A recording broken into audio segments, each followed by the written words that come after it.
My name is Peddabaina Kumar, GK and current affairs faculty. So ఇటీవల కాలంలో మనం వార్తల్లో చూస్తున్నాం జిఐ ట్యాగ్ అనేటువంటిది.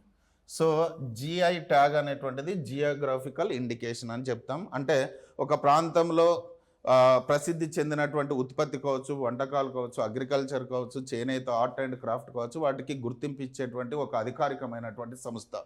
ఇటీవల కాలంలో సుమారుగా 11 జార్ఖండ్ రాష్ట్రానికి చెందినటువంటి 11 సాంప్రదాయ ఉత్పత్తులకు జిఐ గుర్తింపు లభించి కరెంట్ అఫైర్స్లో నిలిచింది.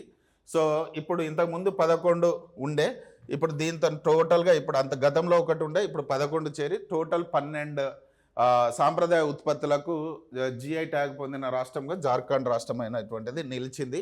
దాంట్లో ఒకటి కుచాయ్ సిల్క్, బగియా సిల్క్, ముండా ఆభరణాలు, వెదురు చేతి పనులు, కేసరియా కలాకాంద్, డోక్రా క్రాఫ్ట్, తర్వాత దుమ్కా చాదర్, బోయా చీర, తర్వాత జాడు పటువ పెయింటింగ్స్, పాంచి చీరలు, జార్ఖండ్ బెనాం, ఇలాంటి ఉత్పత్తులకు జిఐ గుర్తింపు అనేటువంటిది రావడం జరిగింది.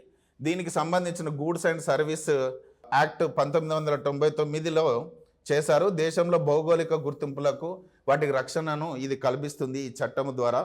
అయితే మనకు దేశవ్యాప్తంగా మన ఇండియా నుంచి గుర్తింపు పొందినటువంటి తొలి జిఐ ట్యాగ్ ఉత్పత్తి ఏది అని అంటే డార్జిలింగ్ టీ అనేటువంటిది మన ఇండియా నుంచి డార్జిలింగ్ అంటే జిఐ ట్యాగ్ పొందినటువంటి మొట్టమొదటి ప్రోడక్ట్ ఏది అంటే డార్జిలింగ్ టీ. అది 2003.